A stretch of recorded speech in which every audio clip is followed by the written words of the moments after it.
S'il y a une chose que j'aimerais que vous puissiez vous souvenir aujourd'hui, c'est qu'on peut aujourd'hui s'appuyer sur lui. Lorsqu'il a dit qu'il sera avec nous, c'est qu'il est avec nous. Il ne nous quittera pas, il ne nous abandonnera pas.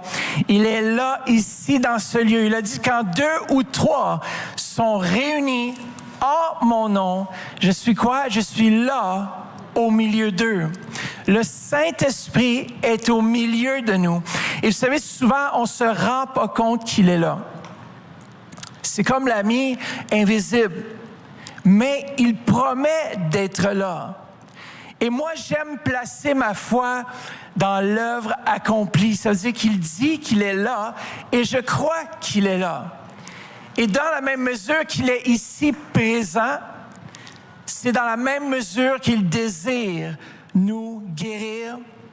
Dans la même mesure qu'il est présent, il désire nous transformer. Et dans la même mesure qu'il est ici, dans ce lieu, il désire nous propulser là où on doit aller. Vous savez, le thème cette année, c'est « Lève-toi ».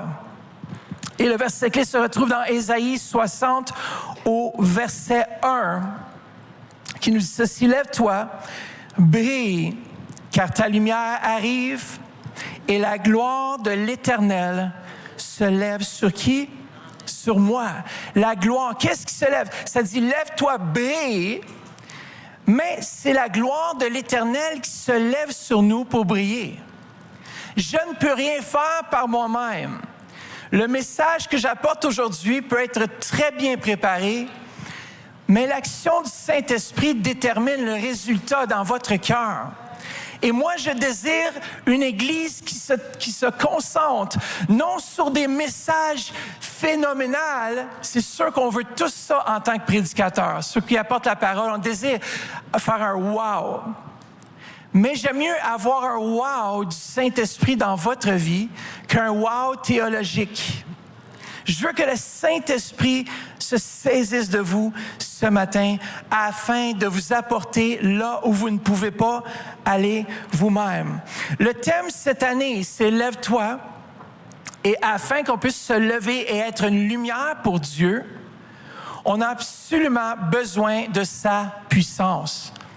Comme vous ne savez peut-être pas, mais le 10 juillet, on a réservé le Shankman, qui est ici, un théâtre d'environ 500 places, et on va faire 2 représentations, 2 concerts le 10 juillet. Alors, mesdames, vous avez tout un agenda, vous pouvez commencer à déjà le noter et dire, je veux inviter des non-convertis. C'est notre concert d'espoir, l'espoir pour les nations. Jésus est cet espoir. Et moi, je m'attends qu'au travers de cette représentation, qu'il y ait des gens dans la salle qui soient déprimés, découragés de la vie, mais qui vont trouver courage. Pourquoi? Parce qu'on a un Dieu qui est vivant et qui nous donne aujourd'hui cet espoir. Alors, le 10 juillet, nous sommes en préparatif, on rencontre l'équipe de louanges. Après, on commence à préparer et j'ai noté, j'ai écrit toute la vision du concert et j'ai partagé avec l'équipe et on va commencer à se préparer à ça. Mais moi, je m'attends, il va y avoir des danses, du hip-hop, il va y avoir de la musique latinos, oui, pour nos frères et nos sœurs latinos. Je vais même peut-être parler en espagnol. Non, je vais passer. Merci, Hermana, pour me rappeler de mon appel et de mon onction. Vous savez, je peux apprendre l'espagnol, mais je ne veux pas faire semblant, tu sais. Mais définitivement, le 10 juillet, il va y avoir la présence de Dieu surtout qui va être manifestée. Et c'est tout ce qui compte. Si je suis venu à Dieu, ce n'est pas à cause que j'ai entendu un beau message. C'est parce que j'ai vécu la présence de Dieu Saint-Esprit. J'ai eu une expérience avec Dieu. Et la plupart des gens, si on leur demande pourquoi ils sont venus à Jésus, peut-être que vous avez oublié, mais c'est parce que vous avez eu une rencontre avec un Dieu vivant.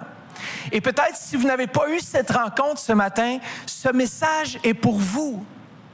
On le voit partout dans le Nouveau Testament, lorsqu'il y a certains disciples qui n'avaient pas encore reçu le Saint-Esprit.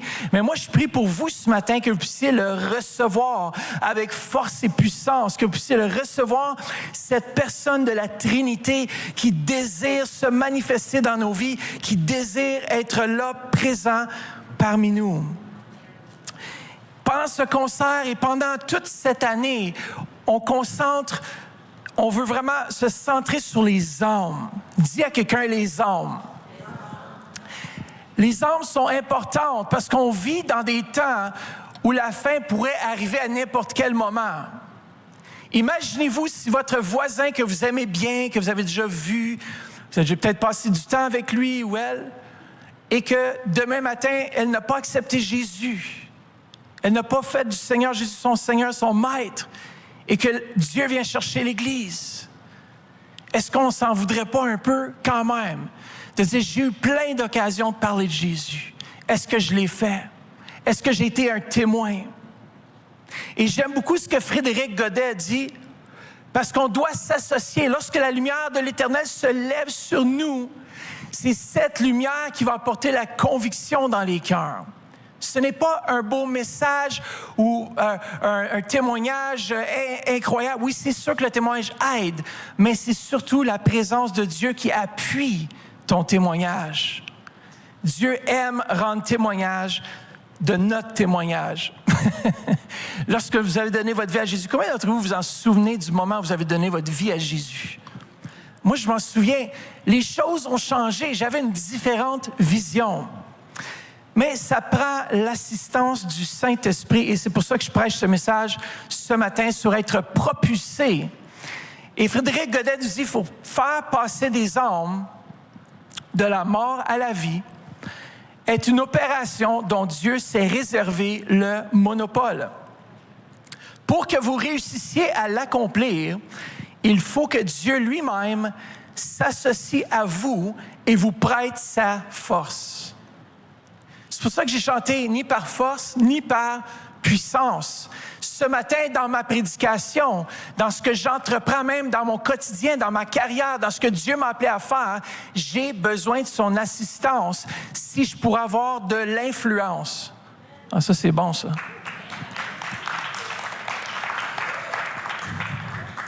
Ça, c'est un Luc Dumont. Notez-le, ça. Là, ça, c'était bon, ça. Si on veut faire la différence, on a besoin de son assistance. Si je veux changer les choses autour de moi, même vos femmes, messieurs, même s'il y a quelque chose que vous aimeriez voir changer dans la vie de votre femme, ça prend quoi? Son assistance. Si ma femme veut voir quelque chose changer en moi, c'est pour ça qu'elle intercède beaucoup. Elle prie pour moi. Non, mais on a besoin, vous savez, des fois, en tant que couple, on pense que tout va bien, puis non, mais des fois, on ne parle pas des vraies choses, et puis on se cache des choses. Mais vous savez, on a besoin de l'assistance du Saint-Esprit pour parfois savoir quand se taire, et parfois aussi savoir quoi dire, comment intervenir. Vous savez, la majorité des problèmes de couple, c'est la communication qui commence à dégringoler, qui commence à perdre un petit peu de vapeur. Et l'ennemi aime ça, mais on a besoin de l'assistance du Saint-Esprit pour aller récupérer les âmes. On a besoin de l'assistance du Saint-Esprit dans notre quotidien, à la maison, avec les enfants, mesdames. Combien d'entre vous, vous avez besoin de l'aide du Saint-Esprit quand vos enfants font des crises? Charabababa, là, c'est là que tu pries en langue. C'est là que tu cherches l'assistance du Saint-Esprit. Quand ton enfant te fait une crise dans le milieu du centre d'achat, tout le monde regarde, tout le monde a un avis, mais c'est vous qui faites face à la situation. Seigneur, aide-moi. Debout. Seigneur, aide-moi. Mesdames, messieurs, dans votre appel, dans votre quotidien, dans votre vie de tous les jours, nous avons besoin de l'assistance de Dieu, le Saint-Esprit, car c'est celui qui peut nous propulser là où on doit aller. D'ailleurs, le mot « propulser » est super intense et super intéressant. Si on peut mettre la définition, le mot « propulser », c'est faire avancer au moyen d'une poussée. Je ne sais si, regardez, communiquer une vitesse et la maintenir en employant une source d'énergie adéquate. Moi, j'aime ça. Ça résume, si vous vous souvenez de rien d'autre du message, c'est être propulsé par le Saint-Esprit. Le mot propulser, communiquer une vitesse. Il communique avec notre cœur ce qu'il désire et il maintient l'appel sur nos vies en nous donnant l'énergie adéquate pour l'accomplir. N'est-ce pas merveilleux? Juste le terme propulser. Et je crois que ce matin, que Dieu, le Saint-Esprit, va propulser des gens. Peut-être que ça fait des années que tu tournes en rond.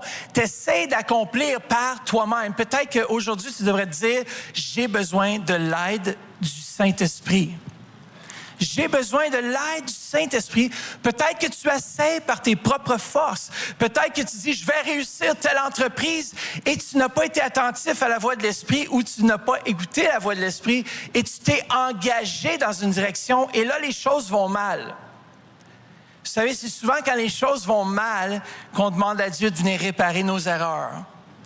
Moi, j'aime mieux maintenant chercher la volonté de Dieu que de faire une erreur et vous savez, dans la vie de tous les jours, dans nos décisions, même dans nos achats, c'est important qu'on cherche la volonté de Dieu parce que des fois, on peut être impulsif.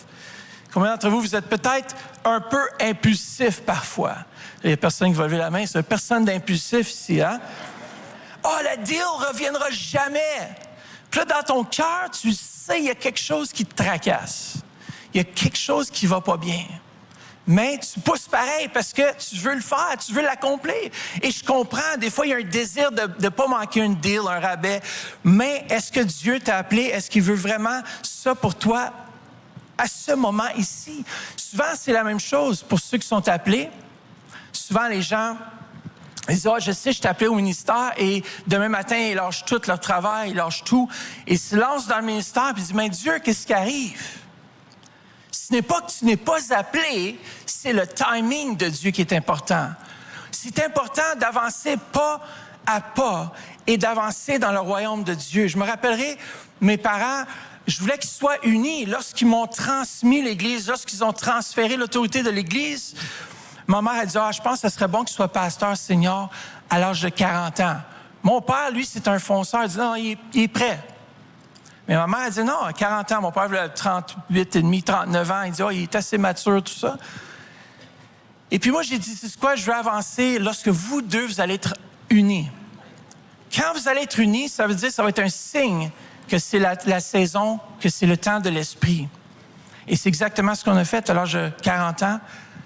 J'ai pris la responsabilité de l'Église ici. Mais j'ai senti aussi l'appui, parce qu'il y avait l'unité, parce qu'il y avait, l'Esprit avait parlé au cœur. Et souvent, on doit être attentif. Peut-être qu'on veut trop par nous-mêmes une certaine chose. Peut-être qu'on force dans la chair. Mais attendons l'aide du Saint-Esprit.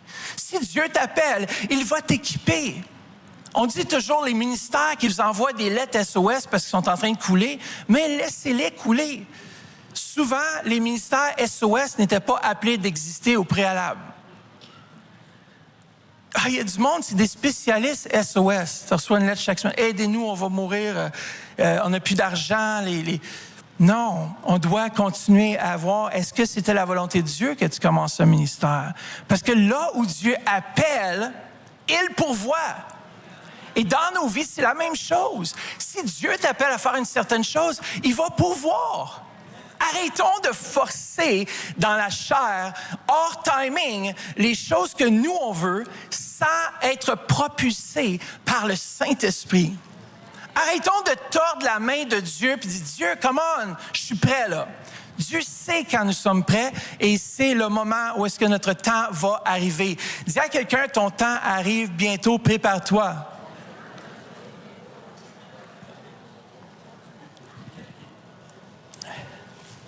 Et ça peut être pour ceux qui ne sont pas mariés aussi. Ceux qui veulent presser le pas avec une certaine personne. On ne le dit pas à nos parents, on ne le dit pas à notre pasteur. On va aller se marier à Vegas. On va aller faire quelque chose vite fait, tu sais. Je l'ai vu. Mais Quand les choses sont faites dans le timing et la volonté de Dieu, Dieu envoie sa bénédiction. Et lorsque Dieu envoie sa bénédiction, peu importe ce que l'homme peut te dire, c'est l'Esprit de Dieu qui te propulse. C'est lui qui te maintient dans cette croissance. C'est lui qui te maintient là où il t'a appelé. Même quand les saisons deviennent ténébreuses, même quand tu marches dans la vallée de l'ombre de la mort, tu n'as rien à craindre parce que le Tout-Puissant est avec toi, parce qu'il t'a appelé à marcher là où tu marches. Puis c'est ça qui arrive, c'est que souvent, on est excité de l'appel de Dieu ou on veut s'avancer dans une carrière ou faire un truc sans consulter Dieu. Et après, on commence, on se lance là-dedans. Après, qu'est-ce qui est difficile? C'est lorsque tu n'es pas appelé à faire une chose. Et quand tout va bien, ça a l'air parfait, ça a l'air magnifique, mais c'est quand tout va mal. Si tu n'as pas l'appui du Saint-Esprit, oublie ça. Moi, je ne voudrais pas être pasteur dans cette église si ce n'était pas l'appel de Dieu. Je vous le dis, 100%, je pourrais faire plein d'autres travails. J'ai reçu de Dieu beaucoup de capacités pour la production vidéo, pour faire... J'ai même eu des semi-offres d'emploi à la... Viens avec nous, on pourrait t'embaucher. Non.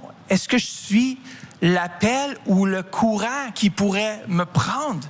On doit, nous, en tant que frères et sœurs, on doit être, en tant qu'enfants de Dieu, on doit dire, qu'est-ce que Dieu m'appelle à faire et demeurer là où Dieu t'appelle. Parce que lorsque tu sors en dehors de là où Dieu t'appelle, tu n'as plus la puissance adéquate pour marcher ton chemin. Parce que souvent... C'est plus facile parfois.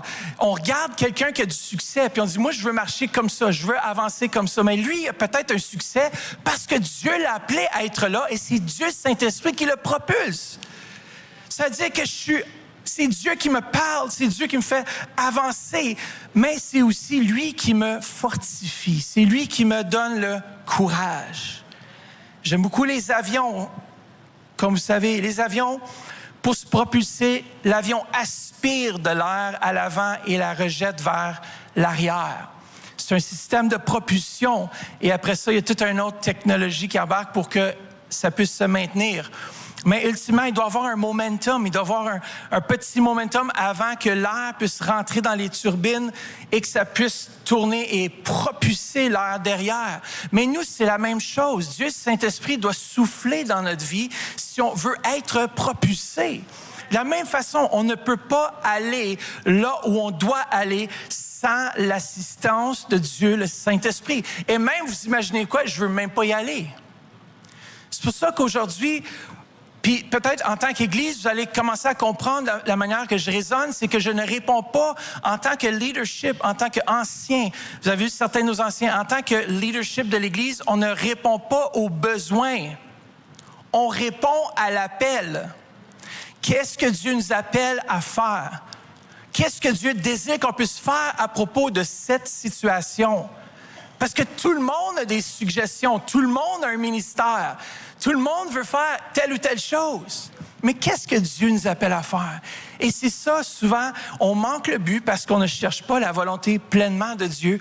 Après ça, on marche par nos propres forces, puis on se dit, mais pourquoi ça ne marche pas? Je désire être propulsé. Parce que je sais que si le Saint-Esprit me demande, ou que si je marche et je suis dans la saison de Dieu, je sais qu'il va être là pour fortifier mon être et m'encourager lorsque je traverse des moments difficiles.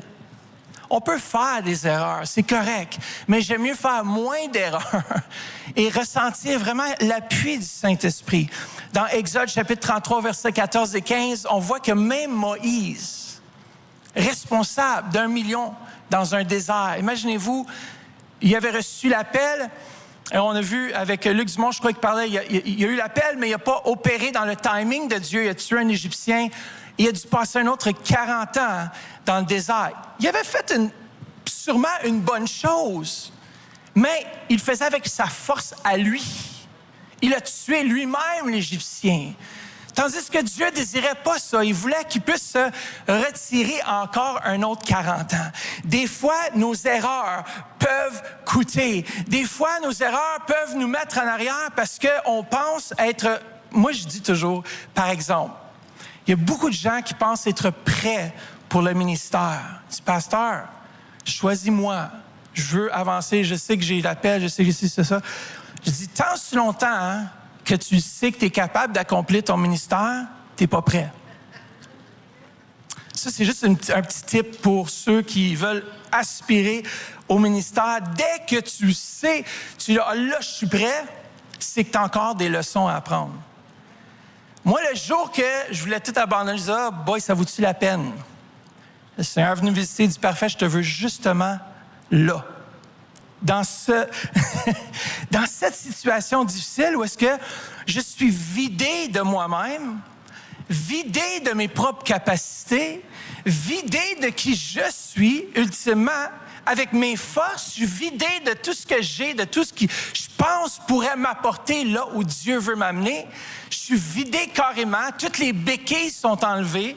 Tous les appuis dans le naturel sont enlevés. Quand les membres de ta famille te quittent, quand les situations vont mal, c'est là que tu n'as plus d'appui sauf Jésus, sauf son esprit. Et si Dieu t'a appelé à y aller, et avec l'aide du Saint-Esprit, tu peux être pleinement. C'est pour ça qu'il a dit, on voit l'apôtre Paul dire souvent que, il a dit justement que c'était le Saint-Esprit qui faisait en sorte qu'il puisse avancer. Même il dit, c'est ma grâce qui te suffit. Ma grâce te suffit. Mais pourquoi est-ce que je dois traverser ça? Ma grâce te suffit.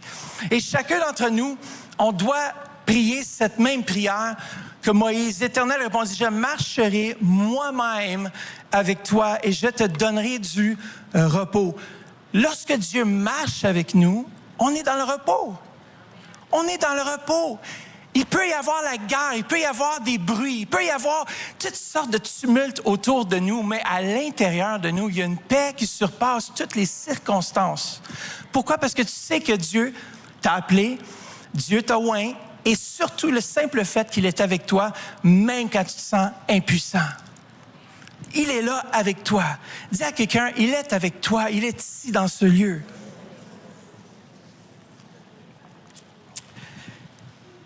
Moïse dit, et j'aime tellement ça, Moïse dit, si tu ne marches pas toi-même avec nous, ne nous fais point partir d'ici.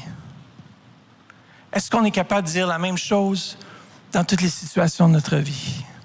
Si tu n'es pas avec moi, si tu n'es pas toi-même, si tu ne marches pas toi-même avec moi, ne me fais point partir d'ici.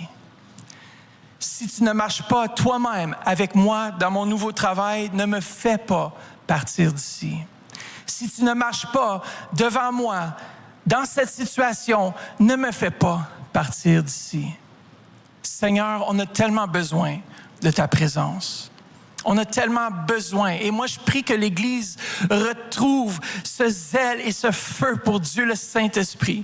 Qu'à chaque matin, on puisse se tourner vers lui. Qu'on puisse dire, Saint-Esprit, viens, remplis-moi de ta présence. J'ai besoin de toi aujourd'hui. Je ne veux pas me lever de ce lit sans avoir entendu ta voix, sans avoir goûté à ta présence, sans avoir été éclairé dans tout ce que je dois entreprendre. Frères et sœurs, c'est dans les moments où nous sommes dans sa présence que Dieu nous éclaire. Dieu apporte sa lumière dans les situations où qui sont hors de notre contrôle. Come on.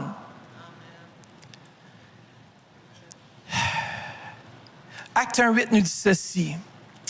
En revenant à l'aspect que seul Dieu, le Saint-Esprit, peut nous aider à être des témoins. Partout là, on va, parce que qu'est-ce qui arrive? C'est lorsque tu es propulsé par le Saint-Esprit, lorsqu'il marche avec toi, il nous a promis qu'il est avec nous. Mais c'est à nous de reconnaître qu'il est là avec nous et de porter attention à ce qu'il nous dit, à ce qu'il désire faire, parce qu'il y a des chrétiens qui sont là, ben moi je suis sauvé. Oui, tu es sauvé, c'est super. Et je crois que c'est la première étape lorsqu'on accepte Jésus dans notre cœur. Et ça nous dit que notre esprit devient un avec l'esprit de Dieu. Mais il y a encore des endroits dans nos caractères, dans nos vies qui sont peut-être pas alignés avec Dieu, le Saint-Esprit. Et c'est là qu'il y a une transformation qui est nécessaire. C'est-à-dire, puis parfois, il y a certaines personnes, vous avez remarqué que certaines personnes qui ont vraiment besoin beaucoup d'échecs avant d'apprendre. Je ne sais pas à propos de vous, mais ça m'est arrivé aussi. Souvent, lorsqu'on est entêté, Dieu va faire exprès qu'on puisse rencontrer certains murs afin qu'on puisse réaliser qu'ultimement, c'est lui qui décide sur nos vies. Si tu as donné ta vie à Jésus et tu lui as entièrement donné ta vie, c'est lui maintenant qui devrait propulser ta vie. Ça veut dire qu'à chaque jour, on doit demander l'aide du Saint-Esprit pour faire face à ce que nous faisons face et être revêtus. Regardez dans Actes 1:8, et c'est Jésus, après sa résurrection, dit à ses disciples, mais bientôt, le Saint-Esprit descendra sur vous, vous revêtira de force. Pourquoi? Pour vous rendre capable. On peut le répéter, pour vous rendre capable d'être mes témoins. Cette année, afin qu'on puisse se lever, le Saint-Esprit doit agir puissamment en nous et nous rendre capables d'accomplir ce qu'il désire qu'on puisse accomplir. Chacun de vous, et vous savez, des fois, on pense que c'est juste les 5 ministères. Non, dans ta carrière, dans ton école, là où tu es, Dieu, le Saint-Esprit, veut te guider à chaque endroit. Et imagine-toi, là, tu t'en vas à l'école ce jour-là, mais le Saint-Esprit dit « Pars 15 minutes plus tôt ». Et tu es guidé par le Saint-Esprit, tu écoutes sa voix et tu quittes 15 minutes plus tôt et tout à coup, tu rencontres un autre chrétien de l'Église. « Hey, tu viens ici? » « Ben oui, je viens ici. » Et tout à coup, il y a un échange. La personne est bénie, la personne a besoin d'être fortifiée et tu es devenu l'instrument par lequel le Saint-Esprit peut toucher cette vie et possiblement même la transformer. Parce que la personne peut être en train de dire « Je priais justement afin que quelqu'un me parle, afin que quelqu'un intervienne parce que je suis découragé. » Et vous êtes là au bon endroit, au bon moment. Tu n'as pas besoin d'une chatte, tu n'as pas besoin d'un microphone. Tu peux être utilisé de Dieu, le Saint-Esprit, là où tu es. Et je crois que c'est ça qui est beau. Je crois sincèrement qu'il n'y a rien de plus beau que d'être utile entre les mains de notre Maître. C'est tellement beau, c'est tellement... c'est un repos. Vous savez, ce que mon épouse et moi, on a appris à travers toute la pandémie, il y a eu beaucoup de stress. Peut-être que vous ne le savez pas. Beaucoup de pression, pareil à... On va-t-il avoir assez de finances? Va-t-il avoir assez de ci? Va-t-il avoir assez de ça? Est-ce qu'on va être capable de maintenir tous nos employés pendant cette pandémie? Est-ce que... Puis, tu sais, il y a plein de questionnements qui viennent comme ça. Et tu prépares du mieux que tu peux, tu fais du mieux que tu peux. Puis à un moment donné, on a juste dit,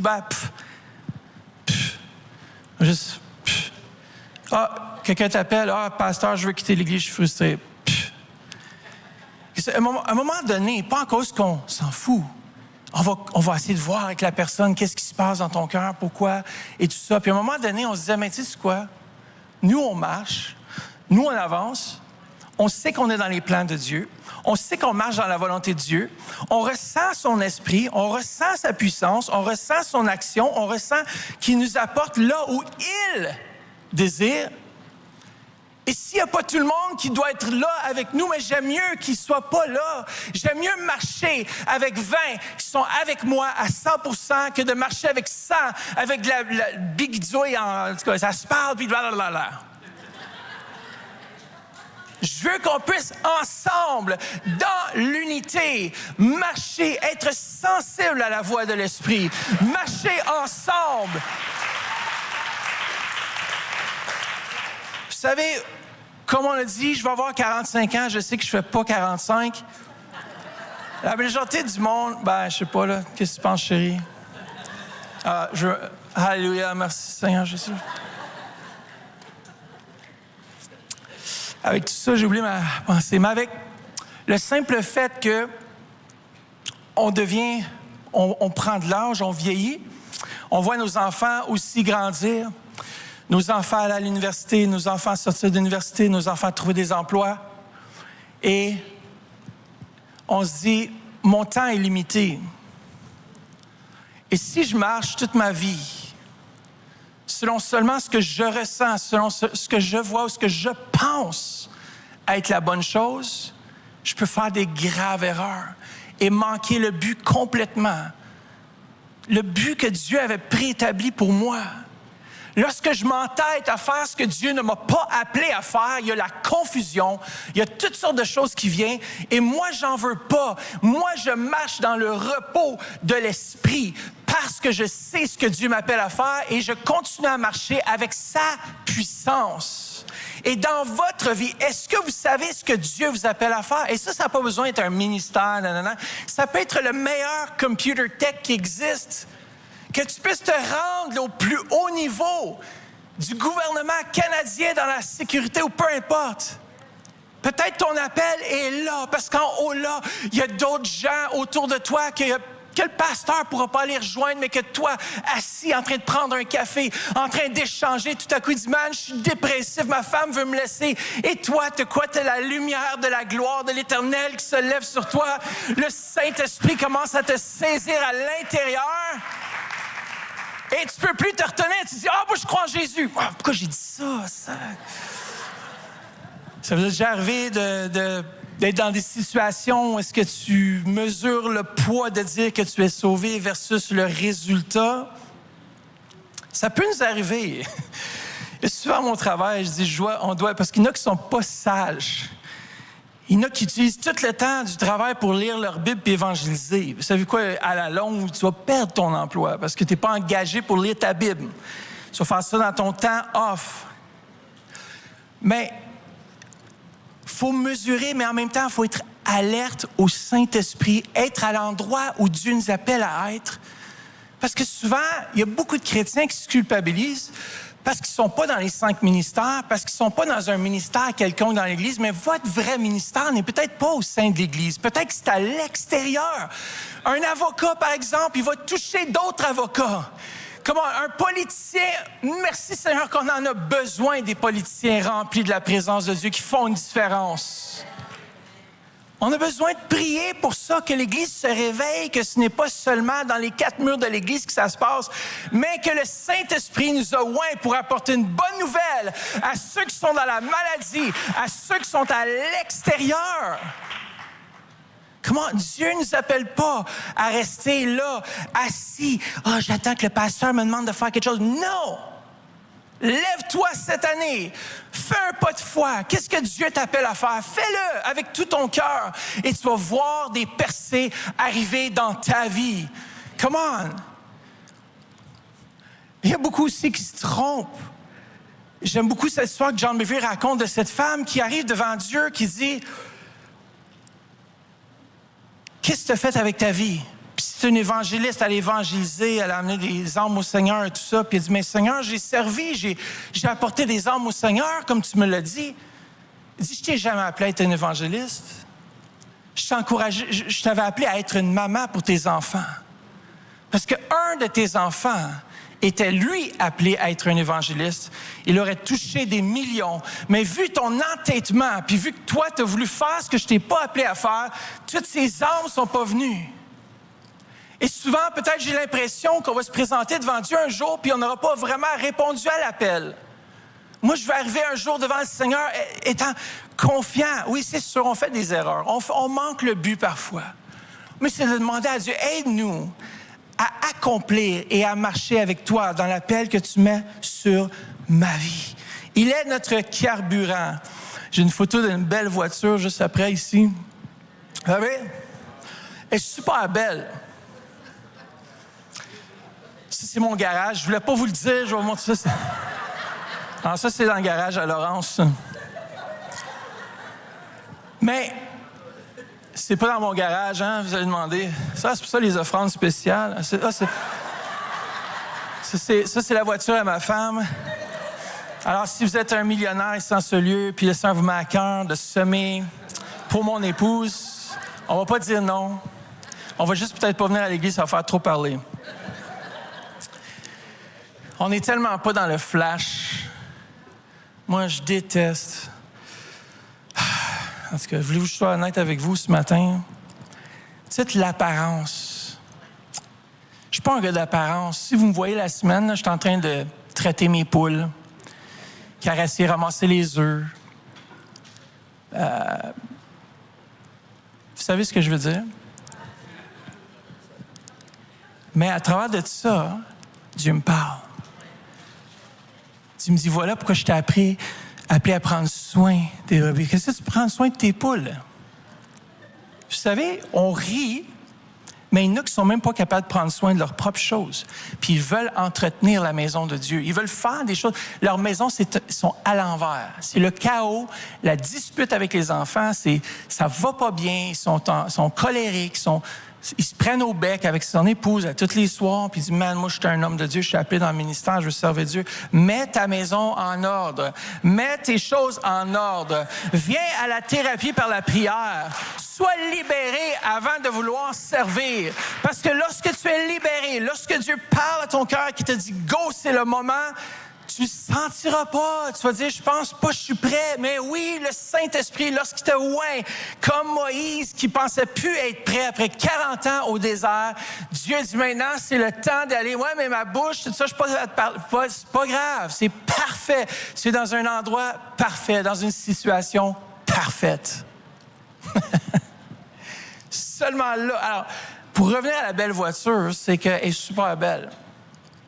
Enlève son carburant, elle est belle, mais elle est fixe, stationnaire. Et souvent, les enfants de Dieu ont reçu des dons et des appels. Ils sont comme ce bolide, là, super beau. Tu les vois à l'extérieur. Ils se font tower à l'église, remorqués. Sont morts spirituellement. Dans le fond, ils n'ont plus d'essence. Ils arrivent, ils paraissent bien. Tu es comme, wow! Check ça, ce chrétien-là. Tous les talents, tous les dons qu'il a. Mais il manque de carburant. Tout ce qu'on va pouvoir faire, c'est observer qui tu es. Puis on dit, wow! On dit, wow, c'est merveilleux. Mais il n'y aura pas d'avancement, il n'y aura pas de changement, il n'y aura pas de propulsion. Et je vous garantis que cette voiture-là, elle doit propulser. J'ai déjà vécu un G. Je ne sais pas si vous savez c'est quoi les G, c'est en avion, c'est quand tu as une force. Il y en a qui sont... Moi, je ne pourrais jamais être un pilote de chasse, jamais. Eux autres, ils vivent des 15 à 18 G. Là, c'est incroyable la force qu'il y a contre leur corps. D'ailleurs, ils ont des pantalons, des ceintures pour serrer le sang, pour pas que ça descende tout dans les jambes ou dans la tête. En tout cas, c'est fou. Mais juste ça pour dire que cette voiture, est-ce qu'on peut mettre le char d'assaut? La même chose. Il peut être puissant. Ce char d'assaut peut démolir, peut embarquer sur des véhicules, peut être utile, peut protéger des hommes, peut faire toutes sortes de choses. Mais sans carburant, ce qui s'est passé avec les Russes, sans carburant, il est très beau sur le bord du chemin, mais s'il n'y a plus de carburant, il est inutile. On ne peut même pas tourner la tourette. On est assujetti à l'ennemi. Et souvent, lorsqu'on avance et on a toute la puissance, toute la capacité, on a même les nucléaires, on a toutes sortes de choses à l'intérieur de cette arme. C'est comme l'enfant de Dieu qui, je suis rempli, j'ai beaucoup de dons, de talents, je veux servir, Mais sans le Saint-Esprit, c'est comme ça, sans carburant. Il ne peut même pas tourner la tour. Il peut paraître puissant. Il peut dire qu'il est puissant. Mais rien. Il n'y a pas rien. Ça ne bouge pas. C'est stationnaire. Je ne veux pas quitter ce lieu si le Saint-Esprit n'est pas avec moi. Et ce matin, j'aimerais qu'on puisse terminer ce moment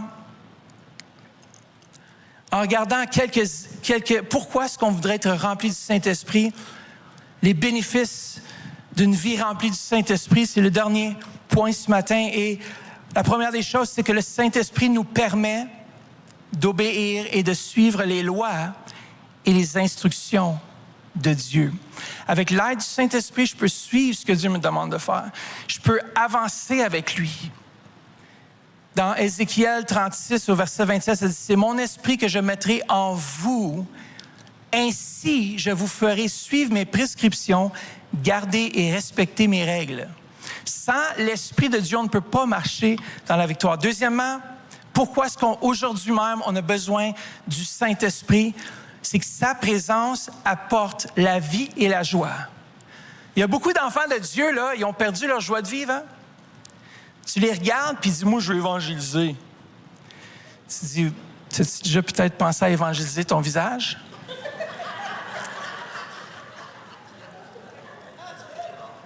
Envoie des évangélistes à tes lèvres, que tu puisses sourire un peu, que les gens désirent être comme toi. Frères et sœurs, des fois, les chrétiens, c'est des... Faut que j'arrête là, mais des fois, on est tellement... t'as de l'air tellement détestable, t'as de l'air tellement comme épeurant, genre que t'es tellement rempli du Saint-Esprit, toi, là. T'arrives au travail, et puis ça va pas, hein? Toi, là, c'est parce que tu connais pas Dieu. Attends, mais est-ce que je veux connaître le Dieu que tu sers, toi? Moi, j'aime le Seigneur. Toi, qu'est-ce que tu fais là? C'est comme... Besoin d'un peu de la présence. La vie et la joie. Je désire la vie et la joie. C'est pour ça que j'ai besoin du Saint-Esprit. Le Saint-Esprit enrichit et bénit chaque domaine de notre vie. Lorsqu'on avance dans la direction de l'Esprit, tous les domaines de notre vie sont bénis. C'est-à-dire que même les bénédictions courent après toi parce que tu es environné de sa présence. Même, vous allez voir, parfois, tu es tellement rempli que les démoniaques vont venir vers vous. Parce qu'ils veulent être libérés. Les démons veulent... Vous savez quoi? J'ai vu des démoniaques venir lorsque la présence de Dieu était forte. Pourquoi? Parce qu'ils aiment ça. Ils ont déjà vécu dans la présence du Maître, mais maintenant, ils sont déchus. Et ils ont soif de ça sans le savoir. Puis les démoniaques venaient, pour ça qu'ils venaient à Jésus. Jésus n'a pas fait un grand appel. Ah, portez tous les démoniaques. Les démoniaques couraient, disaient, qu'est-ce que tu as à faire avec nous? Ils savaient, ils connaissaient parce qu'il était béni dans chaque domaine de sa vie. Le Saint-Esprit nous aide à prier plus efficacement. S'il y en a qui se connectent à la prière du matin, vous allez réaliser dans Romains 8, 26, ça nous dit, nous ne savons pas ce qu'il convient de prier dans nos prières, mais le Saint-Esprit intercède par des soupirs inexprimables. Comment il exprime. Souvent, nos mots ne peuvent pas les exprimer, mais le Saint-Esprit vient. Combien d'entre vous avez besoin d'une vie de prière plus efficace? Moi, j'ai besoin, premièrement, j'ai besoin de son Saint-Esprit. Combien d'entre vous avez besoin de la joie ce matin? Bon, mais souris. Fais un grand sourire, puis regarde quelqu'un et dis, la joie du Seigneur, c'est ta force, chérie. Ou la joie du Seigneur, c'est ta force. Fais le plus grand sourire que tu as jamais fait. Puis en même temps, c'est une pratique, parce que ça pratique les muscles. Hein. Il y en a qui sont même plus capables de sourire, parce que les muscles ont trop travaillé vers le bas. Tu dis, frère, souris, mais je souris, là, tu sais. Non, mais souris vraiment, là. Le Saint-Esprit nous remplit de son amour pour notre quotidien. Romains 5,5, on est rempli d'amour par son esprit. Sixièmement, l'onction du Saint-Esprit nous permet d'accomplir les œuvres de Jésus. L'onction du Saint-Esprit nous permet d'accomplir. Et dernièrement, le Saint-Esprit nous permet d'être des témoins efficaces.